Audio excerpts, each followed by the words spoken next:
What's the real difference between Iron Man's Mark 85 and Mark 50? In times of Avengers: Infinity War, Iron Man first showed off the Mark 50, a suit built entirely with nanotechnology. Because of how flexible the nanoparticles were, Tony could generate all kinds of weapons on the fly. A launch shield, repulsor cannons, foot hammers, hand hammers, blades, and more. The suit was incredibly versatile and much more flexible in combat, but because of the material limitations, its defense was actually pretty weak. During his fight with Thanos, you can clearly see that the armor could barely withstand Thanos' punches. The Mark 50 could repair itself by using the remaining nanomaterial, but during the fight, the repair speed was nowhere near fast enough to keep up with the damage it was taking. So after that brutal defeat, Tony clearly learned his lesson.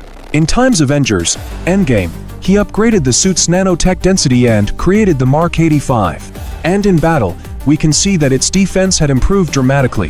Thanos punched and kicked Iron Man with full force, but the armor still held together without falling apart. Even when Thanos used Iron Man as a human shield to block Thor's hammer, Tony was briefly knocked unconscious, but the Mark 85 itself remained completely intact. Another detail is the helmet. The Mark 50 helmet simply formed by covering Tony's head directly with nanotech, but the upgraded Mark 85 first forms a solid metal helmet structure, and only then covers the face, making the helmet itself much stronger. Clearly, after Thanos crushed his helmet in Infinity War, Tony was left with some serious trauma from that moment. On top of that, the Mark 85's shield isn't just a physical nanotech shield anymore. It creates an electromagnetic force field out of thin air that makes it much more efficient than the Mark 50's nanotech shield, because it saves material and helps prevent Tony from running out of nanoparticles during battle.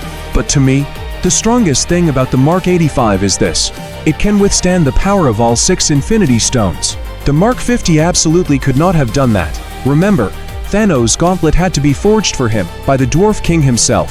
So when you look at it that way, the Mark 85 is on a completely different level compared to the Mark 50.